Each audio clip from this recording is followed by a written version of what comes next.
What is up, traders? Welcome back to the channel. I hope you all had a great weekend. Today, Monday, the price action was actually a lot better than I expected. Honestly speaking, I was expecting to be a slow range choppy day, but the price action is actually moving, and yeah, it's really nice. Had some couple decent trades on Top Step and here. I did start trading with 2 contracts on my master accounts, and unfortunately first trade was a loser. This was a loser right here. The risk was okay, not a big deal, but I think the thought process was there. You have a channel, you're looking for a break and you low. This is a second entry short as well, so like I said before, not every second entry is gonna work. That's just how it is. But my thought process was correct because we did get a new low. Even though in a range, it's a little bit better than a 10-point range, just about 16-point range ish, 16-20 point range. So I still like to use these channels in like a bigger range.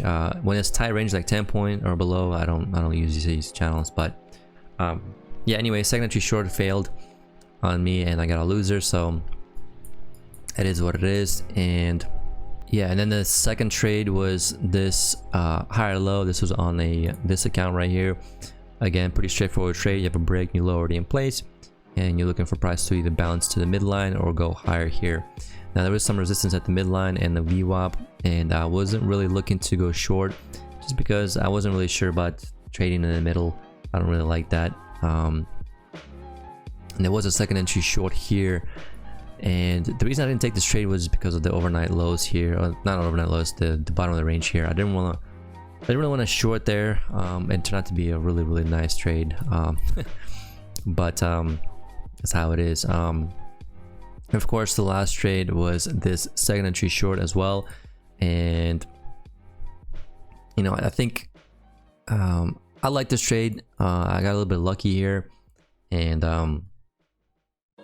yeah, I mean, I was looking for basically price to break out and then retest these lows, which eventually did, and then some. So, but yeah, a little bit lucky here. There was a lower high here that I was looking at, but I didn't like how EMA was too close to the signal bar. Again, turned out to be a nice little move down. But yeah, those are my trades for the bull knocks. Let's talk about the Top Step real quick. Top Step. So on Friday, I really had a bad day on Friday with Top Step. I was trying to catch the bottom, and that never works. So pretty much lesson learned there. But yeah, you can clearly see a bunch of losers here. I think this was about 3 trades here, and yeah, I got stopped out because of the daily rule, and pretty much had to call it a day. And then today was a little bit better. Again, my stop loss was too tight on this trade. I got stopped out. Originally I had my stop loss around this swing high here, and again, if I would just kept it as is, I would work perfectly fine. But then I moved it and then got stopped out, and then I entered it again, and luckily I was able to capture about 6 points, I think it was, or 7 points ish.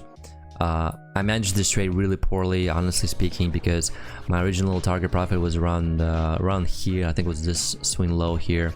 Yeah, and as you can clearly see, I could have got it, but I just managed it really poorly. Kind of disappointed in myself. I mean, the good thing is the trade, once it started moving, moved my stop loss to break even, so it was a risk-free trade. But I could have traded a little bit better, or you know, just did something. But it's just poor management, really is. But hey, that is what it is. It's a learning lesson. I don't like these bars. I've come to the conclusion I don't like these bars. I don't like how they form. I don't like there's no wicks. I don't like that they have these ghosts bricks and then they disappear. I just don't like anything about this. So once I pass this, I'll probably, I don't know what I'm gonna do. I'm probably gonna switch to maybe like a 2-minute chart or something like that. I don't want to go back to the 2000 tick chart, but I just don't like these bricks. I don't. I really don't. Honestly speaking, like if I pass this evaluation, I'm probably just gonna keep it and not trade it, and I definitely will have the BluSky evaluation going, but because BluSky I can trade on my Ninja Trader, but yeah, I just don't like these bricks. They're not that great. But yeah, other than that, that's it for the video, really. Like I said before earlier this morning, the Bullnuts is still doing their evaluations until tonight, and then after that, I don't know what they're gonna do. Most likely, it's gonna be another sale or something like that, maybe like 80% off or something. But I will definitely let you guys know. But other than that, that's all for me. That's all for the video. Thank you all for watching. Catch you guys next one. Peace.